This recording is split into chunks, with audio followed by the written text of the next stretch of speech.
በጣም በምድር ላይ የሆነ ነገር እንደማወቅ የሆነ ነገር እንደመረዳትና ያን ነገር መቀየር እንዳለመቻል በጣም ያን ፔንፉል የሆነ ነገር የለም ይላልና ያ እና አባባሉም ኢግኖራንስ ኢዝ ብሌስ ይባላል አይደለ? ወይም ደግሞ አለማወቅ ወይም ቃሉ ትንሽ ቢከብድም ድንቁርና በረከት ነው ይባላል አንዳንዴ።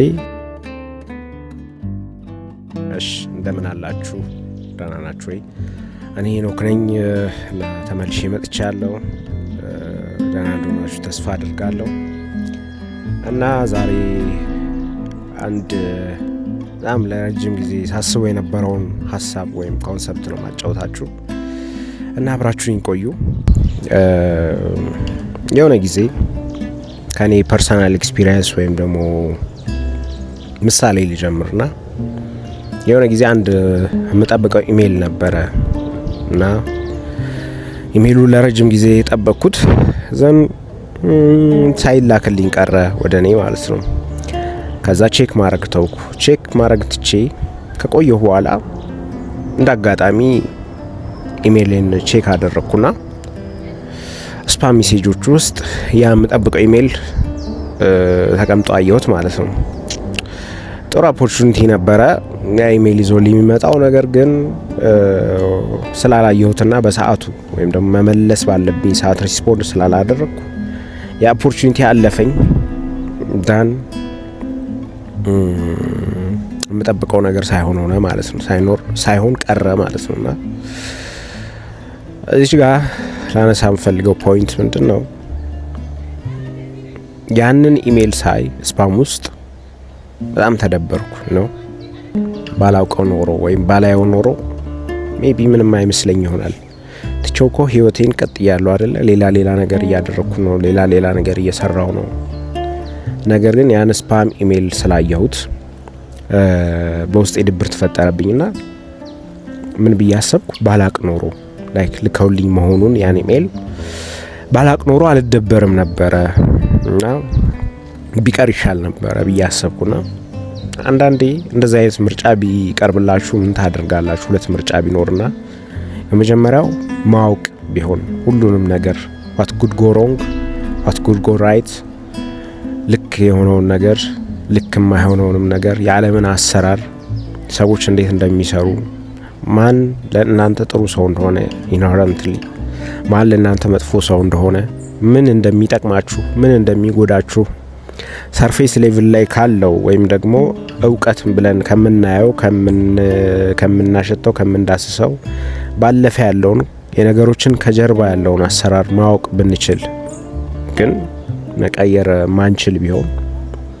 ወይም ይሄ ፔንፉል ሪያላይዜሽን የምንለው ያንን ትመርጣላችሁ ወይስ ደግሞ አለማወቅን ማለት እንዴት ነው? የነገሮችን አሰራር ነገሮች እንዴት እንደሚሆኑ መንግስታት እንዴት ኦፕሬት እንደሚያደርጉ ዓለም በምን አይነት ሲስተም እንደምትመራ ከጀርባ ምን አይነት ተንኮሎች ደባዎች እንደሚካሄዱ ፊት ለፊት ካለው ወይም ደግሞ ፊት ለፊት ከምንኖረው ህይወት ባለፈ ከጀርባ ምን እየተከናወነ እንደሆነ ማወቅ ይሻላል ወይስ ደግሞ አለማወቅ? እውቀት በጣም አሪፍ ነገር እንደሆነ አውቃለሁ። ቨርቹ ነው ለሰው ልጅ። በእውቀት ምክንያት ነው አሁን የደረስንበት ደረጃ የደረስነው። በእውቀት ምክንያት ነው አሁን የሆነውን ነገር የሆነው እና ሌላም እውቀት አሪፍ ነገር ቢሆንም ግን አንዳንዴ ደግሞ አለማወቅ አንዳንድ እውነቶችን አለማወቅ በሰላም እንድንኖር ተኝተን እንድናደር ያደርገናል ብዬ አስባለሁ። ከና አባባሉም ኢግኖራንስ ኢዝ ብሌስ ይባላል አይደለ? ወይም ደግሞ አለማወቅ ወይም ቃሉ ትንሽ ቢከብድም ድንቁርና በረከት ነው ይባላል። አንዳንዴ በራሳችን ላይ እውቀትን መጨመርን ቁጥር ነገሮች እንዴት እንደሚሰሩ ነገሮች እንዴት ኦፕሬት እንደሚያደርጉ ባወቅን ቁጥር ሞር ዲፕረስድ የመሆን ወይም ደግሞ ያ እውቀት ለኛ መጥቶ የሆነ ከሚጨምርልን ነገር ይልቅ ደስታችንን መንጠቅ ኢኖሰንሳችን ወይም የዋህነታችንን መንጠቅ ንጽህናችንን መንጠቅ ይጀምራልና ጠቢቡ ሰለሞንም ያንን ነው እውቀትን የሚጨምር በራሱ ላይ ሐዘንን ይጨምራል ይላል መጽሐፍ ምሳሌ ላይና እውነት ነው። አንዳንዴ አለማወቅ የሚመረጥ የሚመስልበት ጊዜ አለ። ልጆችን እዩ ለምሳሌ ልጆች በጣም ደስተኛ ሆነው ይኖራሉ አይደለም? ይጮታሉ፣ ይዘላሉ፣ ይቦርቃሉ።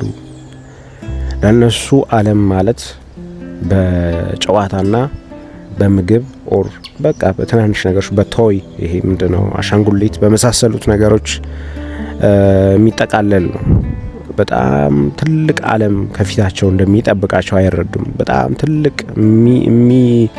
እንዴት ነው የሚረብሽ ዓለም ወይም ደግሞ የነሱን በጣም ኤክስትራ የሆነ ኮሚትመንት የሚጠብቅ ዓለም ከፊት እንዳለ እንደሚመጣ አይረዱምና ያ ሰማው ደስታን ይሰጣቸዋል። ያ ሰማው ረፍትን ይሰጣቸዋል። ተኝተው ያድራሉ አይደል?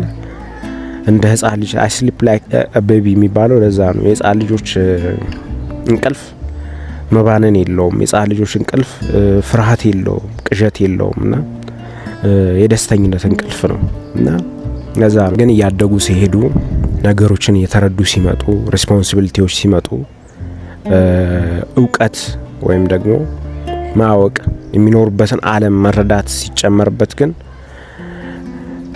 ዲፕረስድ የመሆን ፖቴንሻላቸው ወይም ደግሞ መጠናቸውን በዛው ልክ ይጨምራል ማለት ነው እና ልጆች ኢኖሰንሳቸው በጣም ደስ ይላል። አባቶቻቸውን ወይም እናቶቻቸውን ቤተሰቦቻቸውን ላይክ ጎድስ ነው የሚያዩት ወይም አማልክት ያሉና በቃ ለነሱ ወላጆቻቸው ሁሉን ነገር ማድረግ የሚችሉ ሁሉን ነገር መፍጠር የሚችሉ በጣም ሱፐርናቹራል ክሬቸርስ እንደሆነ ያስባሉ። ግን ከሆነ እድሜ በኋላ ግን መረዳት ይጀምራሉ ወላጆቻቸው እንደነሱ ፋሌብል የሆኑ ክሬቸርስ እንደሆኑ፣ ወላጆቻቸው ሁሉን ነገር ማድረግ እንደማይችሉ መረዳት ይጀምራሉና የዛኔ ከእውነት ጋር ፊት ለፊት ሲጋፈጡ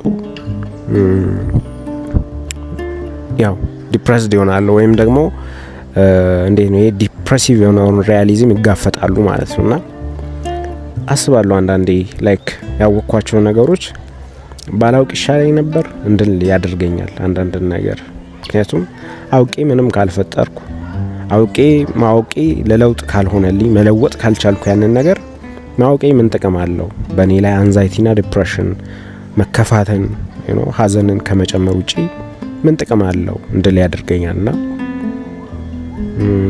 የሆነ ቪዲዮ አይቼ ነበር ዩቲዩብ ላይ እና እስ ሾርት ቪዲዮ ነው። ውጭ ሀገር የፈረሶች ይሄ ሆርስ ዋከር የሚሉት ነገር አለ። ፈረሶቹ እንዲሞቁ ወይም ደግሞ እንዲንቀሳቀሱ በእንቅስቃሴ ውስጥ እንዲሆኑ በማሰብ የሆነ ክብ የሚሽከረከር ወይም ደግሞ መራመጃ ነገር ላይ ያቆሟቸዋልና ከጀርባቸው ዎል የሚመስል ነገር ስላለ ሁሌ ያ እንዳይነካቸው በሚል ይራመዳሉ ማለት ነውና አንዱ ፈረስ ቆሟል።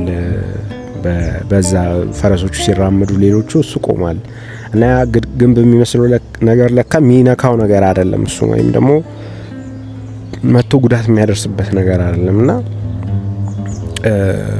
ሰዎች ኮሜንት ያደርጉት ነገር ጀስት ብሮ ማትሪክሱን አውቋል፣ ይህ ፈረስ ማትሪክሱን አውቋል ወይም ደግሞ ግዴታ መራመድ አይኖርበትም እንደሌሎች ፈረሶች። ምክንያቱም በቃ ያ ከጀርባ ግድግዳ የሚመስለው ነገር ጀስት እንደ ካርቴን ወይም እንደ መጋረጃ አይነት ነገር ነው፣ ነክቶት ያልፋል አይነት ነገርና አንዳንዴ ያለንበትን ሲስተም ማወቅ አለ አይደለ፣ ነገሮች እንዴት እንደሚሰሩ ማወቅ ጥቅም ነው ብዬ እንድጠይቅ ያደርገኛል ነው።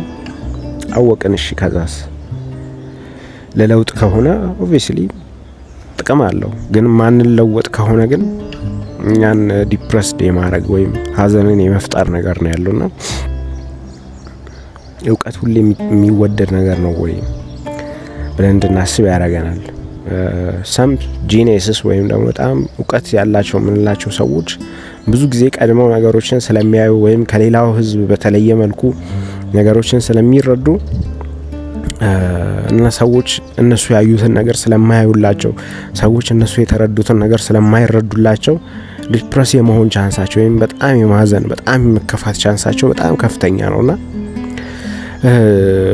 ብዙ ጊዜ ያው እብድ ምናምን የመባል አለ አይደለም ወይም ደግሞ ከማህበረሰቡ በጋራ ከተስማማበት እብደት ውስጥ እነሱ ስለተለዩ ወይም ደግሞ ስለገባቸው የሆነ ነገር ብዙ ጊዜ ማህበረሰቡ እነሱ እንደ አኖማሊ ወይም ደግሞ እንደሆነ እንደ ልዩ ፍጥረት ምናምን ሲያያቸው ይስተዋላልና አንዳንዴ ያለማወቅ አሪፍ ነገር ነው ብለን እንድናስብ ያደርገናል። ተመሳስሎ መኖር ዝም ብለን አለ አይደለ ሰው እንደሚሆነው ሆኖ መኖር ዝም ብለን ሰው እንደሚወጣው እንደሚገባው መውጣት መግባት ብዙ አለመጠየቅ ካፒታሊዝም እንዴት ነው የሚሰራው?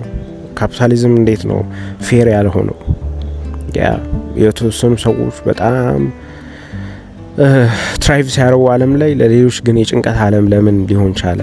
መንግስታት እንዴት ነው የሚሰሩት? መንግስታት ለምንድን ነው ህዝቦቻቸው ላይ ኢንጀስቲስን የሚያደርሱት ብለን መጠየቅ አለ አይደል? መብቶቻችንን መጠየቅ፣ ፍሪደም ነጻነቶቻችንን መጠየቅ፣ ይሄ ነጻነት ነው እንዳንል አለ አይደል? ከህዝቡ ጋር ተስማምተን ምንም ማድረግ አይቻልም ብለን እንድንኖር አንዳንዴ እንገደዳለንና የሄሮዶተስ የሆነች ጥቅስ አለች እዚህ ጋር አስገባላችኋለሁና ምንድነው የሚለው?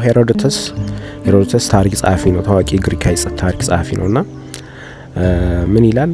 በጣም በምድር ላይ የሆነ ነገር እንደማወቅ የሆነ ነገር እንደመረዳትና ያን ነገር መቀየር እንዳለመቻል በጣም ፔንፉል የሆነ ነገር የለም ይላልና እና ባነበብን ቁጥር ኦብዘርቭ ባረግን ቁጥር ዙሪያችንን ነገሮችን ማስተዋልን ቁጥር በጣም ብዙ የሆኑ ልክ ያልሆኑ ነገሮች እናያለን በምድር ላይ አይደለም። ልክ አይደለም ብለን የምናስባቸው ነገሮች አሉ እና እነዛ ልክ አለመሆኖች እኛ በራሳችን አቅም ልናስተካክላቸው የምንችል አለመሆኑን ስናስብ ሁልጊዜም ድብርትና ጭንቀት ይተርፍልናል ማለት ነውና በተለይ ደግሞ ኮንሺየስሊ እኛ ምን በልጠው ኢንቫይሮንመንት ላይ ስንኖር ይሄ somehow የእንትን ጉዳይ ሊመስል ይችላል፣ ትንሽ ኢጎ ሊመስል ይችላል አይደል? እኛ ምን በልጠው ያናም ብሎ ማውራት ግን somehow እንደዛ ነው አይደል? ምንድነው ኢንተለጀንሳችን እኩል አይደለም ሁሉም ሰውና ግማሹ ምንም ማይረዳ ሰው አለ፣ ግማሹ ደግሞ ትንሽ ኢንተለጀንት የሆነ ሰው አለና ያ ሰው ኢንተለጀንት የሆነ ሰው በዙሪያው ያሉ ሰዎች ደግሞ እንደሱ ካልሆኑ ወይም እሱ የሚያየው ነገር ካላዩ ምናምን ማይ ጋድ በጣም ደወረስ የሆነ ህይወት በጣም የሚያሳዝን ህይወት ነው የሚኖረውና ብዙ ጊዜ እንደዛ ይሆናልና የቱን ተመርጦ ነበር እናንተ ብዬ እንድጠይቅ ያደርገኛልና እኔ ሆነስትሊ ስፒኪንግ እስካሁን ድረስ መልስ ያላገኘሁለት ጥያቄ ነው አለ አይደል? የሆነ ነገር ባልቀየረው ማወቅ which is ዲፕሬሲቭ የሆነ ሪያሊዝም፣ ፔንፉል ሪያሊዝም፣ በቃ የሚያም ነገር ግን በቃ አውቆ መኖር እሱ ነው ወይስ ደግሞ በቃ አለማወቅ ዝም ብሎ መኖር እንደዛ ይሻላል ምናምን ብዬ እንዳስብ ያደርገኛል። ሰው እንደሆነው መሆን አለ አይደል? የሆኑ ከስተመሪ በተለምዶ የተሰሩ ነገሮች አሉ። በእነዛ ነገሮች ውስጥ ተስማምተው መኖር ይሻላል ወይስ ደግሞ አውቀው በቃ ይሄ ነገር ባልቀይረውም ግን እውነታው ይሄ ነው ብለን እያሰብን መኖር ይሻላል? አይ ዶንት ኖ። እና የምጠይቃችሁ ጥያቄ ይሄ ነው ማለት ለዚህ ጉዳይ እኔም መልስ የለኝም ወይም ደግሞ አላውቀውም ምን እንደምመርጥ ምናምን፣ ግን ሁሌም ፐርፕሌክስ የሚያደርገኝ ጥያቄ ነው፣ ግራ የሚያጋባኝ ነገር ነውና እውቀት ይሻላል? አውቆ መደበር ይሻላል? አውቆ ማዘን ይሻላል? ምክንያቱም እውቀት ስለሚጨምር ወይስ ደግሞ ሳያውቁ ሰው እንደሆነው እየሆኑ መኖርና መደሰት ይሻላል ብዬ እንዳስብ ያደርገኛል። መልካም ጊዜ።